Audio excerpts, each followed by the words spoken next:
लेकिन जेएनयू की तरह एएमयू भी पिछले कुछ वर्षों से विवादों में रहा है। कभी यूनिवर्सिटी में मोहम्मद अली जिन्ना के पोस्टर्स को लेकर विवाद हुआ, तो कभी नए नागरिकता कानून के विरोध में एएमयू के छात्रों ने प्रदर्शन किए, और अब इस यूनिवर्सिटी के छात्रों का एक समूह प्रधानमंत्री मोदी के संबोधन का भी विरोध कर रहा है। लेकिन जब एक प्रधानमंत्री देश को जोड़ने का काम कर रहा हो, तो कुछ लोगों को इससे आपत्ति कैसे हो सकती है? यही समझने के लिए आपको आज एएमयू यानी अलीगढ़ मुस्लिम यूनिवर्सिटी के इतिहास पर भी एक नजर डालनी पड़ेगी। एक फ्लैशबैक आपको आज हम दिखाएंगे।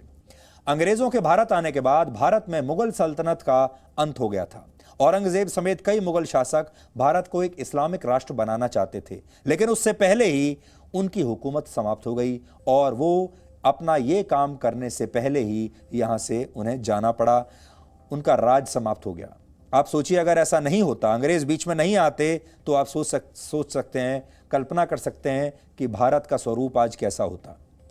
तो एक बात तो ये हुई कि अच्छा ही हुआ कि अंग्रेज बीच में आ गए, लेकिन ऐतिहासिक तथ्य ये बताते हैं कि देश को बांटने वाली इस विचारधारा को अंग्रेजों के भारत आने के बाद भारत के ही कई शक्तिशाली मुसलमान नेताओं ने भी आगे बढ़ाया और जमकर आगे बढ़ाया। और इनमें सबसे बड़ा नाम था अलीगढ़ मुस्लिम कॉलेज के संस्थापक सैयद अहमद खान का। वर्ष 1884 तक सर सैयद अहमद खान भारत को हिंदू, मुस्लिम और ईसाइयों का देश मानते थे। ऐसा उनके लिए जरूरी भी था, क्योंकि उनके अलीगढ़ कॉलेज में हिंदुओं का पैसा लगा हुआ था। क्योंकि जो बड़े बड़े हिंदू उस समय जो लोग थे, वो जो पूंजीपति लोग थे, वो हिंदू थे और वो इस कॉलेज के लिए डोनेशन देते थे। लेकिन वर्ष 1885 में इंडियन नेशनल कांग्रेस बनने के बाद जब ब्रिटिश सरकार ने स्वतंत्रता सेनानियों का उत्पीड़न शुरू किया, तब सर सैयद अहमद खान ने अंग्रेजी सरकार का पक्ष लेना शुरू कर दिया। उन्हें उम्मीद थी कि इससे उनके कॉलेज को सरकारी समर्थन मिल जाएगा, यानी सरकार से पैसा मिलेगा और मुसलमानों को ज्यादा से ज्यादा सरकारी नौकरियां भी इसके बाद मिल पाएंगी। यानी यहां भी एक लालच था। आज से 134 वर्ष पहले ही राजनीतिक फायदे के लिए समाज में तुष्टीकरण के बीज बो दिए गए थे। इसलिए बहुत सारे लोग आजकल तुष्टीकरण की राजनीति की बात करते हैं, लेकिन यह नया नहीं है। उस जमाने से भारत में तुष्टीकरण की राजनीति चली आ रही है। 14 मार्च 1888 को मेरठ में दिए एक ऐतिहासिक भाषण में सर सैयद अहमद खान ने कहा था, अगर आज अंग्रेज देश छोड़कर चले जाते हैं तो हिंदू और मुसलमान एक साथ नहीं रह सकते। अगर मुसलमान चाहते हैं कि इस देश में वो सुरक्षित रह सकें, तो इसके लिए जरूरी है कि अंग्रेजों की सरकार चलती रहे।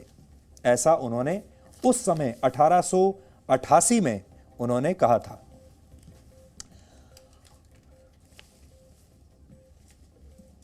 और उस समय जो उन्होंने भाषण दिया था, उसकी कॉपी आज भी इस समय मेरे हाथ में है, जिसमें सर सैयद अहमद खान ने कहा था, वो मैं आपको पढ़कर सुनाता हूं। ये उसकी ओरिजिनल कॉपी है। मूल प्रति जो है ये उर्दू में है। असल में ये आज मैं लेकर आया हूं। इसको हमने पढ़ा, इसको ट्रांसलेट भी करवाया है। ये वो कॉपी है। मैं आपको और कैमरे के पास ले जाकर दिखाना चाहता हूं कि ये देखिए, ये वो कॉपी है। उर्दू में दिया गया भाषण था और उन्होंने क्या कहा वो थोड़ा सा मैं आपको पढ़कर बताता हूं, जिससे आप समझ जाएंगे कि उनके विचार क्या थे। कहने को तो टू नेशन थ्योरी के लिए कहते हैं कि ये जिन्ना की थ्योरी थी, टू नेशन थ्योरी, लेकिन टू नेशन थ्योरी के बीज किसने बोए थे वो आज आपको पता चलेगा। यहां पर वो कहते हैं, इन whose hands shall the administration and the empire of India rest? Now suppose that all English and the whole English army were to leave India, taking with them all their cannon and their splendid weapons and everything, then who would be rulers of India? Is it possible that under these circumstances two nations, the Mohammedans and the Hindus, could sit on the same throne and remain equal in power? ये यहां ये बता रहे हैं कि अगर अंग्रेज इस देश को छोड़कर चले गए तो क्या मोहम्मडन्स और हिंदू एक साथ इस देश पर शासन कर सकते हैं? क्या एक साथ सत्ता में बराबरी से हिस्सेदार बन सकते हैं? और उसका जवाब उन्होंने यहीं पर दे दिया, मोस्ट सर्टनली नॉट। ऐसा उन्होंने लिखा है, it is necessary that one of them should conquer the other and thrust it down. Hindu और मुसलमानों में एक के लिए बहुत जरूरी होगा कि एक दूसरे पर विजय प्राप्त करे और तभी वो शासन कर पाएगा। ये टू नेशन थ्योरी जो है उन्होंने 1888 में इस ऐतिहासिक भाषण में दे दी थी। और अगर आप आगे चलें तो आगे वो कहते हैं कि it is therefore necessary that for the peace of India and for the progress of everything in India, the English government should remain for many years, in fact forever. तो ये कहते हैं कि हिंदू और मुसलमान आपस में लड़ेंगे, वो दोनों आपस में एक साथ मिलकर रह नहीं सकते, इसलिए इस देश की भलाई इसी में रहेगी कि अंग्रेजों की जो हुकूमत है वही इस देश में चलती रहे। और आगे वो लिखते हैं लंबे समय तक और बहुत सारे वर्षों तक चलती रहे, और नहीं तो वो ये कहते हैं कि असल में इस देश पर हमेशा अंग्रेजों की ही हुकूमत चलती रहनी चाहिए, ये हमारे हित में है।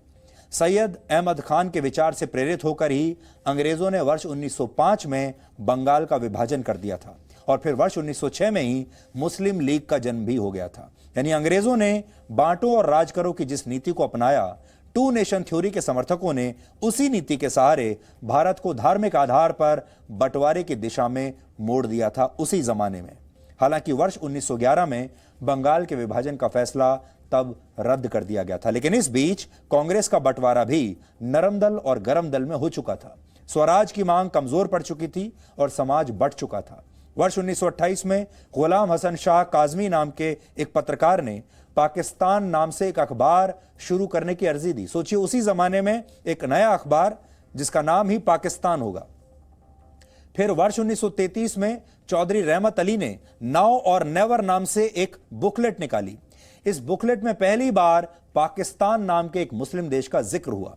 वर्ष 1940 आते आते मोहम्मद अली जिन्ना और मुस्लिम लीग ने हिंदुस्तान से पाकिस्तान को अलग करने की बात खुलकर कहनी शुरू कर दी। यानी हिंदुओं से नफरत के जो बीज सर सैयद अहमद खान ने बोए थे, उसे जिन्ना ने एक बहुत बड़े वृक्ष में बदल दिया था। और सर सैयद अहमद खान का मतलब है एएमयू।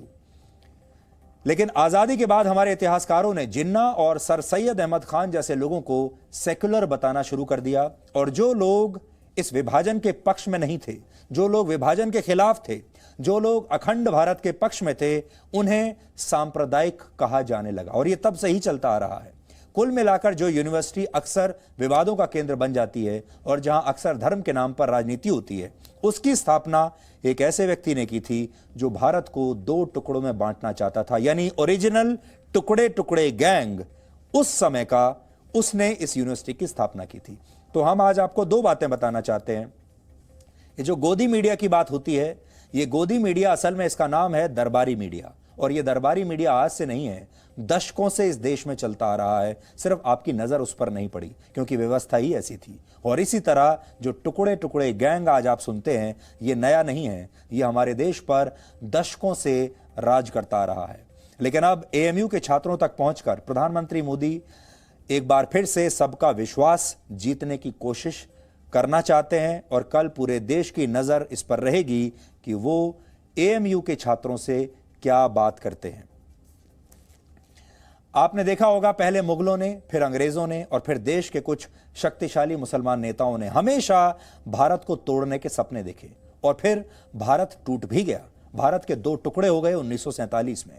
धर्म के आधार पर यह हमारे इतिहास का सबसे बड़ा बंटवारा था, और इनमें दरबारी इतिहासकारों ने पूरा साथ दिया।